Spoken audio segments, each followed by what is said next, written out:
Assalamualaikum warahmatullahi wabarakatuh. Berjumpa kembali di channel YouTube saya Arisi Double S Double E.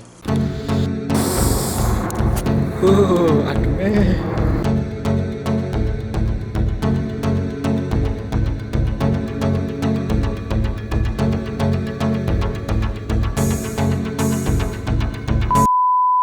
Oke teman-teman, di video kali ini saya ingin membagikan tips bagaimana caranya menghadapi ujian EPS topik agar tidak grogi teman-teman.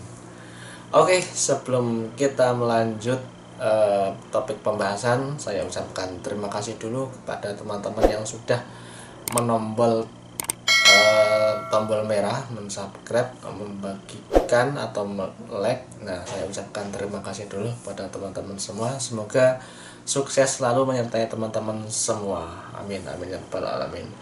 Oke, langsung saja kita masuk ke topik pembahasan. Bagaimana agar tidak grogi menghadapi ujian EPS topik. Yang pasti kalau untuk agar tidak grogi menghadapi ujian, yang pasti kita harus mempersiapkan dulu teman-teman. Apa aja yang kita perlu persiapkan? Ya, kita harus mempersiapkan sebetulnya mempersiapkan hanya dua ya sih teman-teman. Yang pertama yaitu mempersiapkan secara lahiriah. Yang kedua yaitu mempersiapkan dengan cara batiniah. Nah, kenapa dua ini perlu? Ya karena dua ini harus berimbang gitu loh. Jangan hanya satu saja terus yang satu nggak dikerjakan gitu. Nah, itu salah teman-teman, seperti itu. Apa saja yang dimaksud dari lahiriah? Yang pertama yaitu, kalau lahiriah itu kan misal kita belajar, kita siang malam kita belajar menghafal kosakata, terus menghafal Biset Bande. Nah, seperti itu yang namanya secara lahiriah. Nah, kalau versi saya untuk lahiriah itu ya mengerjakan tryout ya teman-teman, sering mengerjakan tryout. Nah, itu sering kita menemui soal-soal yang seperti itu. Nah, baru kita misalkan kita salah di soal Biset Bande. Nah, seperti itu, kita dari kesalahan itu kita ambil yang salahnya, terus kita langsung uraikan atau dicari kesalahannya seperti apa. Nah, pokoknya intinya sering-sering mengerjakan soal tryout seperti itu teman-teman. Nah, di sisi lain mengerjakan tryout, kita juga perlu yang namanya menghafal kosakata. Nah, apa sih yang harus dipersiapkan saat menghafal kosakata? Yang pasti kita juga harus tahu yang namanya metode menghafal kosakata. Nah, itu harus harus rutin seperti itu. Misalkan kita harus menghafal kosakata di waktu habis subuh atau sebelum subuh atau habis subuh. Nah, terus yang lain di waktu habis maghrib sampai isya lah, itu mengerjakan soal IPS topik. Terus setelah habis isya terus sampai malam itu mengerjakan atau melihat bab-bab di buku IPS topik seperti itu teman-teman. Nah, seperti itu untuk secara lahiriah. Lah, untuk secara batin ya, nah ini kita perlu mempersiapkan ya untuk latihan. Kita juga harus melatih secara batiniah seperti itu teman-teman. Seperti apa melatih batiniah? Ya seperti kita berpuasa, itu kita secara tidak langsung kita melatih mengkontrol lah emosi kita agar tidak panik seperti itu teman-teman, dan agar selalu berpikir positif seperti itu. Terus secara sedekah, nah itu juga perlu juga untuk kita sering bersedekah. Nah itu juga membantu agar emosional kita agar lebih positif. Nah terus secara batiniah, yang pertama itu melatih kita untuk berpuasa, terus melatih secara bersedekah. Nah itu ada manfaatnya, di sisi lain untuk manfaat kita, di sisi lain juga untuk manfaat akhirat juga, seperti itu. Ya pokoknya intinya dilatih lah untuk teman-teman yang belum bisa melatih mengkontrol emosional kita seperti itu. Karena nanti kalau pas pada waktu di ujian itu yang pasti kita membutuhkan ketenangan teman-teman. Soalnya apa? Kalau di pas ujian biasanya itu nanti grogi seperti itu teman-teman. Ya maka dari itu kita ya perlu yang namanya latihan mengkontrol diri seperti itu teman-teman.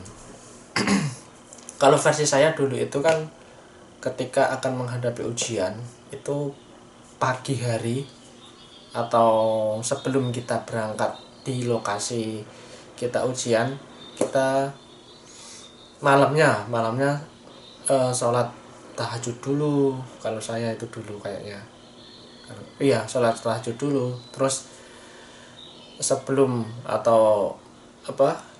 kita berangkat kita meminta doa restu orang tua. Nah dengan cara apa ya, kita salaman dulu. Apabila salaman dulu, Mak, Bapak, saya ingin menghadapi tes ujian IPS topik, mohon doa restunya agar supaya nanti menghadapi ujian IPS topik agar lancar, tidak ada halangan apapun, dan semoga yang diharapkan saya, diharapkan Bapak dan Ibu agar lulus terus bisa ke Korea Selatan, semoga diberi kelancaran. Mohon doanya, doa restunya, karena doa restu panjenengan bisa, insya Allah bisa kabulnya doa-doa atau cita-cita saya. Mohon doa restunya, semoga diberi kelancaran. Nah mungkin gambarnya seperti teman-teman untuk meminta doa restu orang tua, seperti itu teman-teman. Nah itu pagi-pagi atau sebelum kita berangkat kita meminta doa restu orang tua. Nah setiba di lokasi kita perlu yang namanya latihan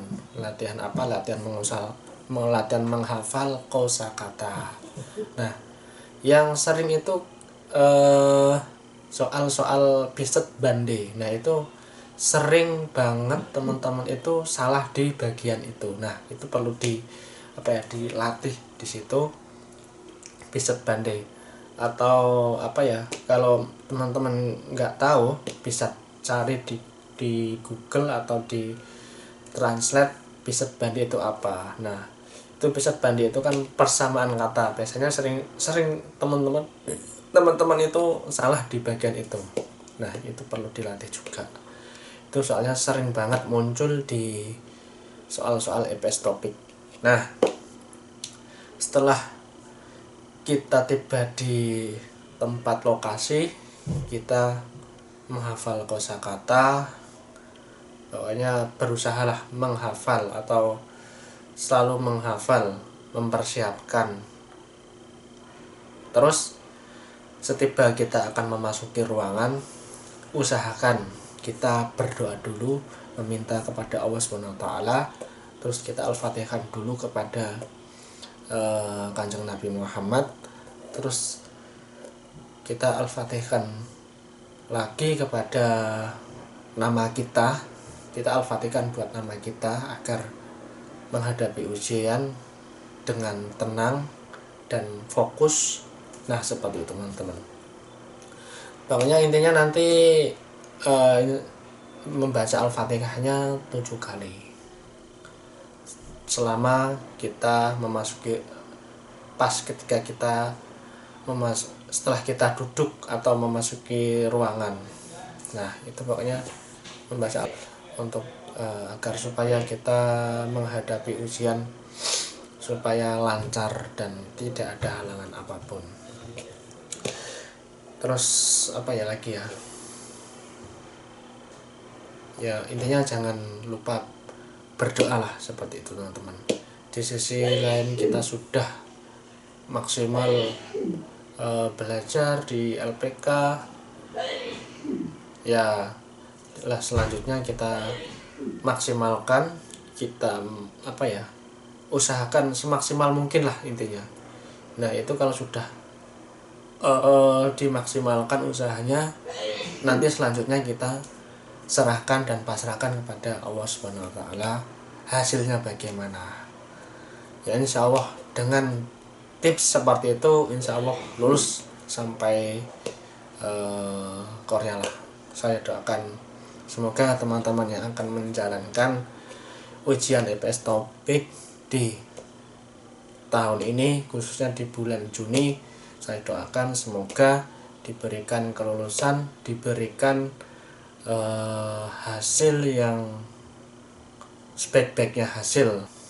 Ya intinya pada dasarnya kita berusaha semaksimal mungkin dan hasilnya kita pasrahkan kepada Allah Subhanahu wa taala. Seperti itu teman-teman. Terima kasih kepada teman-teman semua yang sudah menonton video ini. Saya doakan sukses selalu menyertai teman-teman semua, bisa berjumpa di Korea sini. Insya Allah bertemu dengan saya nanti, insya Allah. Ya cukup sekian dari saya. Wassalamualaikum warahmatullahi wabarakatuh.